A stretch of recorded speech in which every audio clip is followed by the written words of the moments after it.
channel. So today, I had to come on with the wine and my silky pajamas because it's that time of the month. We're going through it, but it's fine. We're going through it, but we're gonna get through it because today we're talking keeping it P. But when I say P, you're probably like, Paige, what do you mean keep it P? Keeping it pimp? No, we're gonna keep it player. Girls is players too. Keep it player, baby.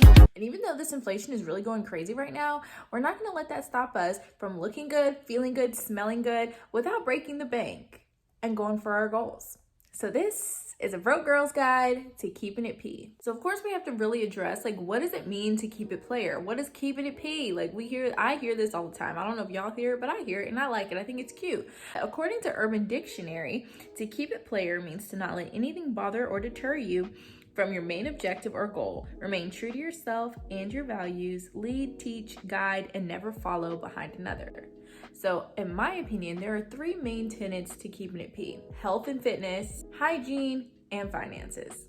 So it's really important to be healthy. Of course, everybody knows this, but one thing that I think no one really talks about is the importance of going to the doctor. You have to make sure that you're healthy on the inside before we can even begin to focus on whatever we have going on the outside. You can't keep it P, get to the money, achieve any of your goals if you're unhealthy and 2 seconds away from falling out somewhere because you're iron deficient, you haven't been taking your supplements because you don't even know you're iron deficient because you haven't been to the doctor in 5 years. So definitely make sure you go to the doctor and make those appointments, and hopefully you have health insurance to where you can, make your appointments if you can't pay out of pocket. And of course, this is a broke girl's guide to keeping it P. So if you don't have health insurance and you aren't able to make your doctor's appointments, some simple things you can do to help maintain your health and wellness in the meantime is to do something like take a women's multivitamin every day or exercise. Move your body. It's really important to stay healthy and to stay active.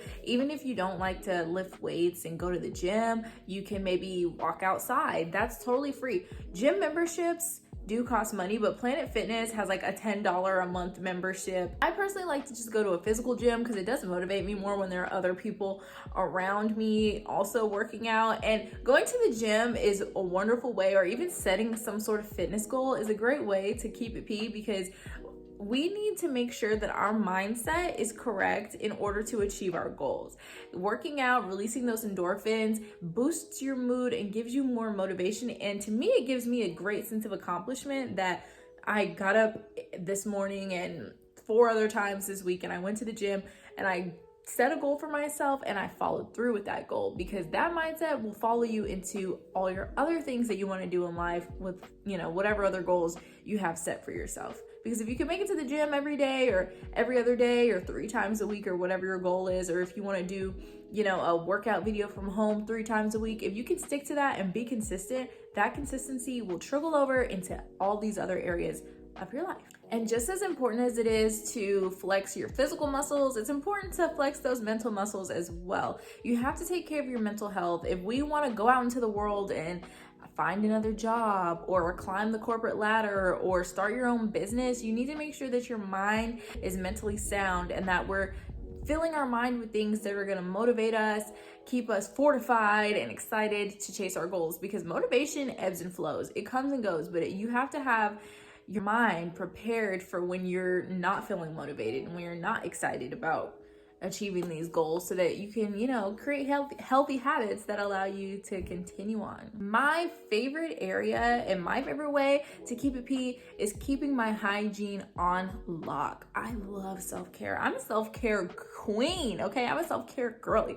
I love self-care. I love a good smelling body lotion, perfumes, new skincare product, new hair care product. I love it all. But as you guys know, these things can be so expensive, and getting your nails done every 2 weeks, like all of those things can be so expensive. But I'm gonna let y'all in on a little secret. You do not need to spend all this money on a hygiene routine that works and actually makes you smell good. Because look here, if we really want to be for real, all you need is like a bar of soap to make your butt smell good, okay? Clean up that booty hole and keep it pushing. Like, you don't need all these other products. But of course we're grown, so we want to do a little bit more. We're not in middle school, we want to smell good throughout the day. We don't just want to smell good, we want to smell great. So what I advise is to pick and choose what you want to spend the most money on, because hygiene is really about being cleanly, because cleanliness is next to godliness. Can I get an amen? It's really about being cleanly and taking care of yourself. You know what I mean? If you have like your good go-to products that keep your skin clean, your hair is clean, well groomed, your nails are clean, you don't need acrylics, you don't need any of that.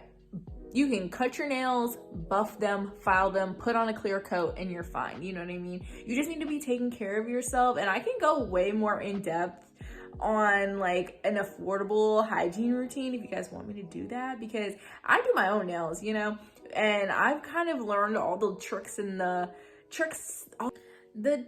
tricks on how to take care of myself and look like $1 million without spending $1 million. So let me know if you guys want to see that. And last but not least, our last category is finances. Now I'm not going to go too in depth on this one because, you know, I'm not that well versed on like financial planning. Like there are some things that I know you should do. You should invest, you should save a little, invest a little, and you know, make your money work for you. But we're not going that in depth on this. Not today, maybe another day. But one thing I did want to just briefly touch on in finances is that we do want to invest our money and we want to make our money work for us. But one thing that's so important that people just don't talk about is money management. If you do not know how to manage the money that you have and spend within your means, because that's the easiest way to keep it P. Like, how to not be broke anymore is to spend your money in a way that is financially smart and is not going to put you in a situation that's going to set you back. Do what works for you. Don't put yourself in debt because you want to keep up with your peers or keep up with those around you, because you're the only one who's going to have to pay that debt. You're the only one who's going to have to pay that off and figure out, you know, how to make a dime out of 15 cents. You're the one who's gonna have to do that. So don't put yourself in a bad situation because, you know, you have FOMO. It's totally okay, because when your time comes, and your time will come where you're gonna be balling and you're gonna be up, then, you know, you can take as many trips as you want, but you're not gonna be able to get to that and get to the trip if you're still paying off the trip from 2015, you know? If you can't spend the money you have now wisely and have financial boundaries, then you're never going to grow. You're never going to gain more if you can't manage what you have now. So yeah, and don't buy things on the internet just because people tell you to. Buy things that are good investments for you. I only buy things if I know I can get a lot of use out of it, a lot of wear out of it. If it's clothes, if I know I can wear it multiple times, many different ways, then I'm going to buy it. I'm not going to buy things just because they're trendy. Don't buy products just if you know you have sensitive skin. Why are you buying all these products that these influencers tell you to that have a ton of fragrance and just artificial whatever? Don't do it. You don't need to. Just buy what works for you. If it works for you, then it works for you, you know? Thank you guys so much for watching this video. I hope you guys liked it and got something out of it. If you want to see more content like this in the future, definitely let me know. And make sure you guys follow me on Instagram, Twitter, and TikTok, all at @thedailypage_. And this has been a broke girl's guide to keeping it P. See you next time. Bye. 1, 2,